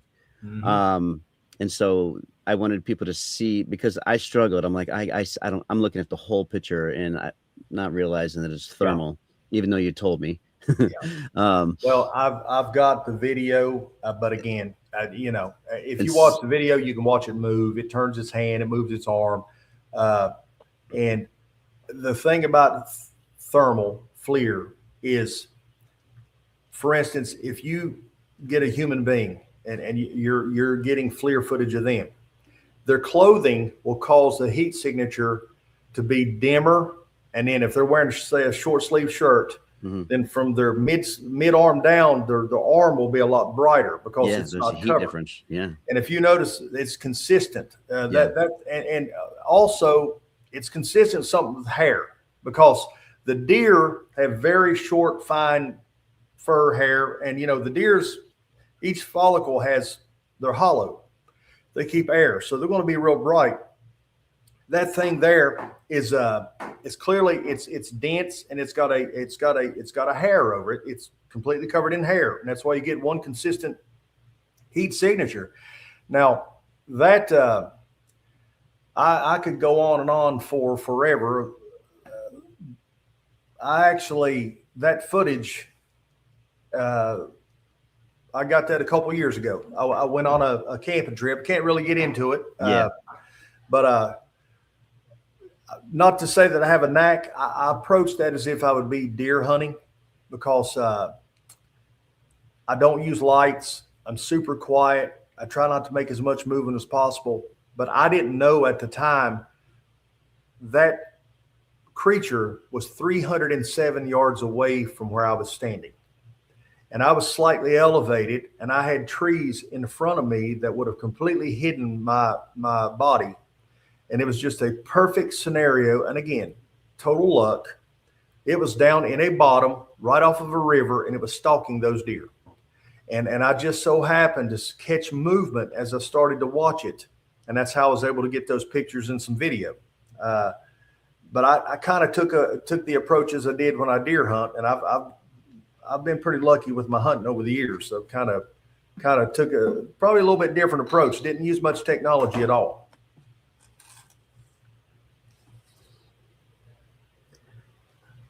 Uh,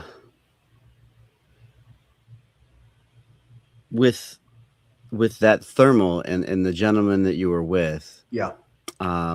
did he get to see your thermal image? Yeah, he did. What had happened was, I signed a non-disclosure agreement, so the video and all that, I couldn't. That's why I can't show it. Sure. But the guy, I was with a group, but I was by myself, and when I got this footage, I made my way to some people as quickly as I could to try to get their attention, to have people come back to my location to confirm what I was looking at. And when I got a couple guys back, eventually they kept looking in the direction where I was at. They couldn't see it. Finally, one of them said, "Hey, point." And I pointed. He said, "Yeah, I see it. It just looks like, I can't tell what it is." He says, "Do you mind if I look through your FLIR?" I said, "Sure." He takes my FLIR. Then he says, "Oh my Lord, I see it." Well, to come to find it out, the FLIR I was using was a much more high dollar, much more high tech FLIR, and his was kind of a lower end one. And then you could clearly see the outline, you could see the movement, and because I had the FLIR I was using at that time belonged to another guy. He had a couple. They downloaded the footage on their laptop, and again, guys, it's some pretty good stuff. That doesn't do it justice. They even said, "Man, this is the best footage we've had in years," and they probably thought I was going to gripe about it. I said, "Oh, okay, man. Well, it's yours. Hey, first of all, the FLIR's not mine. I signed an NDA. It's yours." And they were super nice about it. There was a lot of guys, I think, out there who was wanting to get their hands on it. But the owner of the FLIR, because he was a decent guy, and probably because I didn't give them any hassle, he sent me, a couple little things just as souvenirs. Yeah. And that's where that one picture came from. But yeah, they definitely saw it. They got a firsthand account of it. and then they also watched the entire video, and they were pretty happy with everything they saw. I'm thinking that maybe eventually they're acting like it might end up coming out on a documentary, maybe. How long ago was that? It's a couple years ago. Okay. Yeah, it was. Like typically speaking, what I will do, like it's right now 8:30 at night. Like my son and I, we might go out tonight and walk around a little bit, and just because if I step off of my steps here, I'm out in the woods, more or less where I live, and if they're around, we'll get a wood knock, or we'll and it typically doesn't take no time for it to happen, and we might do that tonight. We were talking about maybe just going out and have a little fun with it. Yeah. Have you tried a thermal camera on a drone in your around your house? I actually bought a military grade thermal. That's what I did. I because when I had that experience where I got that footage, Mhm. I had no idea about how much you miss at night that you walk right by and you don't see. So I actually went through and I actually got some bids put out, and I bought a really nice one. It's good to, I think, 1,500 yards, and it has all the way up to 10 power, and it's military grade. I had to sign a bunch of forms and waivers and had to provide with law enforcement ID and everything to buy it. Really? But Wow. I wanted to get it because, I was able to get the footage in Loudon, Ohio with it that I would have never had any idea about had I not had that FLIR with me. And it'll pick up a mouse from 30 yards away. That mouse glows. It's like it's radiation treated when you're looking at it. And guys, as far as like where I live here in McDowell County now, I don't know if you guys have watched this series that's been coming on about Bigfoot, where they go Expedition Bigfoot. Yeah. They went to Kentucky, Grayson, Kentucky, I think it was, and they did an expedition there. It was on TV for one season. They got tons of stuff. Now, as the crow flies, I'm only about 40 miles from there. Yeah, because where I live in such the southern part of West Virginia, where I can be in Virginia in about 5 or 10 minutes, and then Kentucky's right across the border too. So there's a lot of activity. Virginia, just right down the road here, has been a lot of reports. But what it is, this entire county, we have less than 18,000 people in the entire county. And from where I live over to the Panther Wildlife Management area, that's 13,000 acres there, 10 or 13,000. And probably through here's another 10, 20,000. There's probably only 20 houses total. Just not a lot of people live here. Very rural. A lot of wildlife. You have streams, you have rivers, you got an abundance of acorns and deer and turkey. It would be a perfect habitat for any animal, honestly, anyone. I mean, if a person wanted to live off the land and be a hermit, this would be the ideal place. There's everything for you. Lots of caves. Oh yeah, and you've got so many of these abandoned coal mines everywhere. That go on forever. Matter of fact, one of the locations where we constantly have these, where the boy about run over one, where I saw the one, where we get all these. There's a abandoned coal mines just right up the hollow, another 300-400 yards, and they're everywhere through here. Caves, abandoned coal mines. They'll back in the old days, they would go in and work a mine, and when they were finished, they just left it. So if you wanted to go stay in one, you could. The Devil's Den was a massive cave, massive, big enough to build a house in, really, and it went way back in there, where over where the one creature jumped on the bus that it supposedly lived in the cave. That was a really big cave. So yeah, that's possible.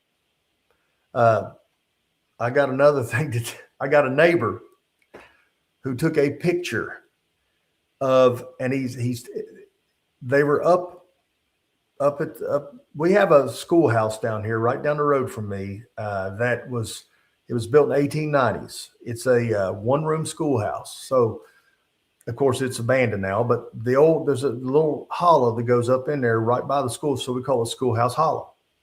And I'll go back in there occasionally and hunt, and some people go back in there and tent camp. He said he was back in there tent camping, and he came across this man's old shack that he has.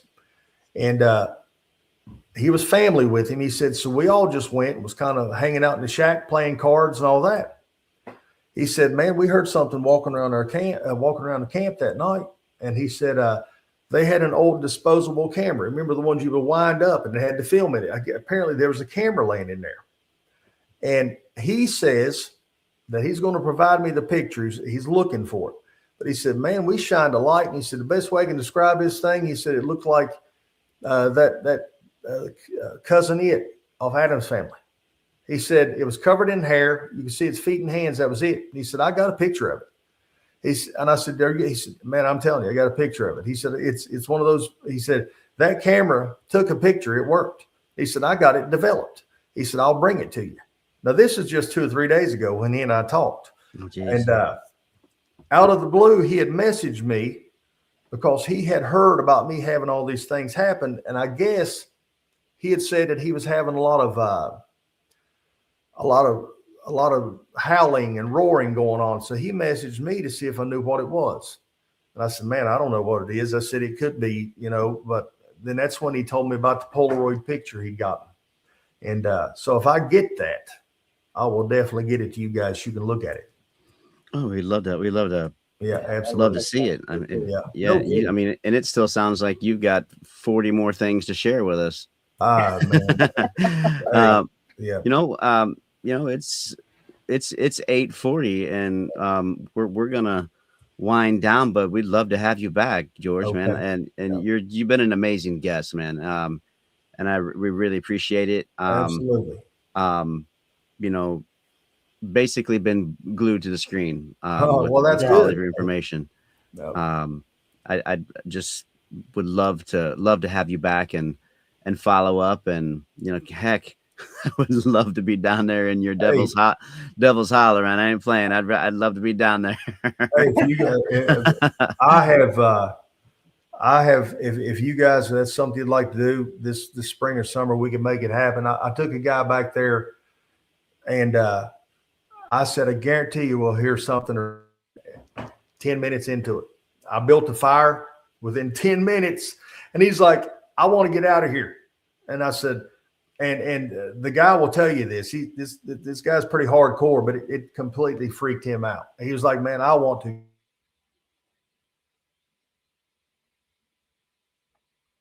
Uh-oh, you froze up. And so, yeah, man, absolutely. Love to have you. Yeah, that's awesome. I'm ready, Jim. Once as soon as I get done moving, as soon as you get transitioned moving, in, I'm down. Yeah. We can make a weekend trip. Yeah. Absolutely. Does anybody in the questions have any questions for George? If you have any questions for George, throw them in all capitals, and that way we can pick them out. Do you have any idea what you think these things are? I mean, in your mind, with what you've seen, what you've heard, what you've been dealing with, and I know that you teach at a Christian, school, Right. academy. Is that correct? Where are you leaning with what you've experienced and what you've been told? With I've had other things people's happen. experiences? There's been a few things happen that defies our way of logic.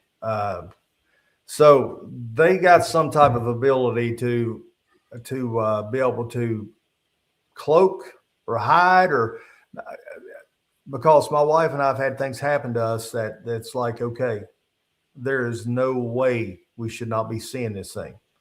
And that's not an impossible concept, because you can find other animals in the wild, although rare, that has that ability. So there's more to this thing that, I mean, guys, there's no way it's just an ape. No, There's yeah. no, but the reason being, again, I've hunted my entire life. Now, when I say a hunt, I mean, I've had some of my deer put in magazines before, and they did articles, and this is free game, not going to a reserve. So you learn how wildlife patterns, and you find out that the animals are smart. These things are highly intelligent, and they have the ability to hide that's just not normal. And for the average person who's an outdoorsy person, if you think of this, if you go to an area where there's hardly anyone who lives, or it's deep woods, and you decide, I want to check out and I don't want people to be around me. For the average person, you could learn eventually to do that. Now, if it happens to be the woods or your living room, I think that, to me, when you say paranormal, that's just something that's beyond what we consider normal. Mm-hmm. So in that aspect, there's something going on, and you'll never convince me they're just an ape or a monkey or whatever. I don't believe that. Now, biblically speaking, you can find in the Old Testament where there's descriptions of. You look at Esau in the Bible. I mean, he meets the description of what we would call these things. He was a man of the woods. He did not like to live indoors. He stayed outside. He was a great hunter. Matter of fact, Esau means hairy man, and he was covered in hair. So all of that, it's not, it lines up with historically accurate biblical teachings. So who knows? Wow. Well, George, you told us earlier how you thought the male was trying to break into the truck and the female was chewing him out for it. And Yeah. that tells you that they're obviously part human, at least. Yeah, exactly. That they're what? That they're at least part human. Oh, Yeah. yeah. It's what it, yeah, it definitely, it sounded like arguing. I could go on and on and tell you things that have happened to us. My wife has had one that seemed like it liked her. And anytime she would be outside or around, it would start knocking and whistling. And we had one night that was right outside of her window. And this is when my wife was still coming to terms with this. And as soon as we turned the lamp off to go to sleep, it sounded like it was literally 30 inches from our window. And it let out such a loud moaning, groaning sound. And she completely flipped out. She thought that I was playing a prank. And I said, no, you know what it is. So we've gotten to a point to where unless something insane were to happen, we don't even give it much thought anymore. Yeah. Well, Unreal Estate Broker asked, ever seen any glowing eyes, as they say? Oh, yeah. I had glowing eyes in a tree this past summer watching me for a while. They were glowing. And I had I have. It's self-illuminated, not glowing eyes with a flashlight, self-illuminated eyes. What were the colors? They were a Amber yellow. yeah. There you go. That's perfect. That's exactly what I didn't know how to say it. That's it. I had an incident occurred, and I was on my porch again, and I'm looking at these eyes to a point. And again, I always try to check off the list. What could it be? What could it be? It was in a tree. I realized it was in a tree watching me. Okay. And so then I think, am I looking at two satellite dishes, maybe perfectly two satellites that are up in the atmosphere, perfectly parallel to each other, and they're glowing? And then I thought, so maybe I'm looking through the trees, up through the horizon, into the sky, and it's giving me the impression I'm looking at eyes. Yeah. So that was my thought.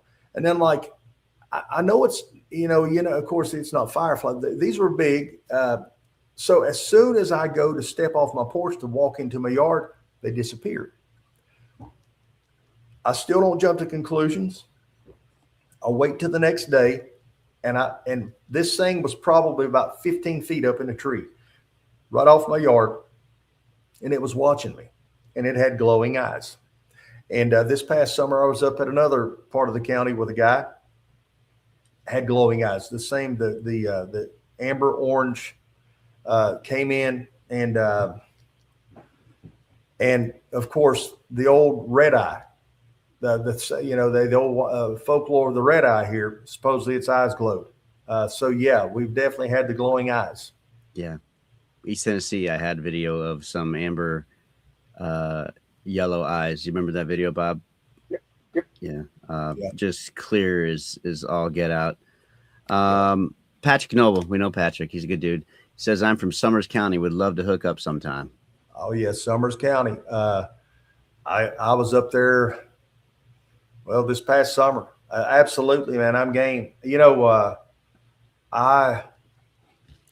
Summers County's the downside to coming down here, and you guys are welcome. You better be ready to do some crawling sometime. The mountains here are so rugged, and when I say that, until you experience them, it's unique.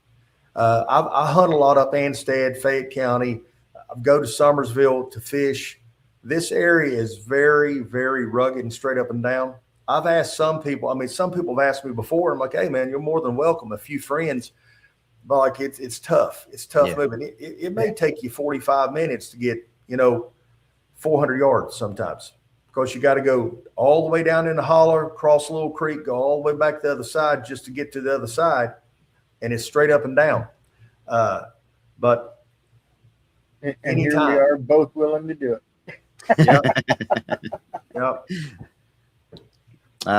We got I am Varix. George, do you still suffer from PTSD due to the Bigfoot? If not, do you have any advice for someone who is currently suffering? Great question. No, I don't now. But it was so bad before. I come to terms with the fact it had taken so much pleasure from my life, and I was so miserable because everything I loved to do geared around the outdoors, that I started to slowly get up the nerve to go out a little more, to go a little further on the four-wheeler, to go out into the woods more so. And then I came to terms one evening. I realized I've hunted and I've been outdoors my entire life, and nothing bad had happened to me. And if these things were going to kill me, I'd be dead already. Now, you will never find me when I'm not armed. You might not know that, but I'm always got a gun on me. That's just how I am. Maybe that helps to give me a little peace of mind, even though a pistol wouldn't hurt one of these things. But honestly, I'm just the type of guy, man, when you're having a problem with something, you got to face it head on. It took me almost 2 years to face this head on, but that was the only way I could get over it. And now these little minor things don't bother me. Yeah. But PTSD, your body will handle it different ways. I was involved in some shootings as a trooper, and I was able to handle it consciously, but they would come out in nightmares sometimes and dreams. I think that's just your body's way of dealing with things. Yeah. Cool. But the biggest thing is to talk about it. Yeah. If you don't talk about it, even though people might think you're crazy, you got to get it off your chest and tell somebody about it. Yeah, you got to. It's going to be therapy for you, big time. Any 100%. advice for someone? Any advice for somebody dealing with them on your property? Have you tried speaking to them? Like, have you tried talking to them, or just said, "Hey, quit moving my furniture"? And that was pretty much this. The one night I went out with the pistol, and I was angry, and I said, "Quit moving my furniture. I'm going to shoot you." And they stopped for a few nights. Then I just took my furniture and put it away. I really don't, because one of the things you can do for all wildlife and human beings, put up dusted on lights. Dusted on lights will illuminate your property more. If something don't want to be seen, it'll stay more toward the edge of your yard, not come in. Yeah. But what I did, my advice, I just got used to it. I just had to get used to it, because it was like, it's either get used to it or move. So I finally got used to it and accustomed to it. All right, we got one more here that we got time for. And this is what she asked. Have you noticed things in your surroundings that are very strange when you've had these encounters? Forest, silence, smoky fogs, even lights. You ever seen any orbs out there? Absolutely. Never. Ah, gosh, Yes, I have. I haven't got to see any orbs yet, man. Not yet. Man, I had an orb I had an orb one night. We were on the deck. My son and my wife were sitting under the porch roof. I was standing on the deck, and up the hollow, about 300 yards away, there was an orb about the size of a basketball. It was illuminating a yellowish, greenish energy off of it, and it was coming in a straight line, hovering over the tree line. And I said, guys, come and look at this. It's about 2 a.m, middle of summer. We weren't working. Well, they ignored me, and here this thing is hovering straight down toward us. I said, guys, come and look at this. And by all the while, my hands are resting on the rail as I'm watching. I said, guys, you got to see this. There's a glowing orb coming. Or I think I called it a glowing ball or something. And finally, it came down to where it was almost parallel to me. It was right across the road, literally right where I had that first eyewitness encounter. And it was up over the tree line, and it reminded you as if it was a probe looking for something. And finally, my wife got up. She said, what are you talking about? And I did this. I said, there. And when I pointed, it's like it recognized my movement. It stopped, and it shot straight up in the air, and it disappeared. And shortly thereafter that, we heard a boom like that. And just for an instant, things lit up, and then it went back. So yeah, I definitely. And when I say I saw a clear, distinct, solid orb that had a purpose. And it was like it was, I don't know, out on patrol or something. Really, it was without a doubt. It was on recon. It was a solid orb. Yeah, man, that's insane. I want to see an orb so bad. Yeah. Many some that were on tonight have been on expeditions that I was on where they seen orbs. Right. And I wasn't with them. See, I didn't know at the time that they associated one with the other. I didn't. When I saw that, I was thinking something like UFO or something. Right. I didn't know what I was looking at. And then later I found out that they oftentimes associate one with the other. Yeah, two things can be true at the same time. You could have experienced something UFO-ish or spiritual or paranormal. Two things can be true at the same time. Right. Yeah. So, man, geez, what a great show. Yeah. Man, thank you so much for coming on. Absolutely, my pleasure. Everybody in the chat for sticking around and asking all the questions, being engaged. It was great to have you, Miss Diane. How are you? Great to see you. A lot of new faces in here tonight, guys. That you came in. I hope you stick around. I hope you hang out with us for the rest of the year, and as long as we're doing this, like and subscribe so you get notified. And we got a guest for next week. Everything should pan out good for that one. But we'll see. But George Kennedy, West Virginia State Trooper, formerly. What a great show, great night, great encounters and experiences. What you got, Bob? I just want to go visiting. I really genuinely do. Yeah. And again, I mean, people who know us know that we don't care how thick, how rough, how steep. We're gonna go. Yeah. When he had his experience in Tennessee, we went, them straight up mountains you're talking about. We went up one of them in the rain. Yeah. We drove there. It's like we're going up that mountain. Yeah. Are you familiar? We're going up the mountain. Are you familiar with East Tennessee and the Smoky Mountains? Oh yeah, yeah. Right there off of 40, the Smoky Mountains Foothills Parkway. Right. Right off of 40, overlook number 4, mountain behind me. Mm-hmm. And when I pulled over, and I did a yell out to the valley, and as soon as I did a yell, I got yelled at from behind. Mm-hmm. Sound like a giant humanoid thing. Yeah. And against my better judgment, I went up. Yeah. So. We would do things that, but again, I say this a lot, you can say you're going to do one thing and you can be as courageous as you want, but your mind Yeah. regardless of how strong your mind is, your body's going to overrule it. It's going to Yeah. say, nope. Yeah. So, when you're by yourself, your body tends to overrule your mind. Oh yeah. But when Yeah. you have company, there's that false sense of security that you're a little bit braver. Yeah, Well, like there being three of us there would make us any safer. Right. I tell you what, guys, we'll definitely plan something. Definitely. That's awesome. I don't think you would be disappointed. At the very least, we got to hang out with a cool dude out Yeah. in the woods, and that's still fun. Absolutely. It sounds like a trip then, man. Right on. Everybody, thank you so much for being here. Just one last time, everybody that visited tonight, glad to see some new faces, and our constants that show up every day and every time. Thank you guys for all your support. And with that, you just be good to each other out there, y'all, and stay wild. George, thanks. Bob, Awesome. Thank you. all right, I'll talk at you. We'll end the live stream and we can talk a couple minutes afterwards.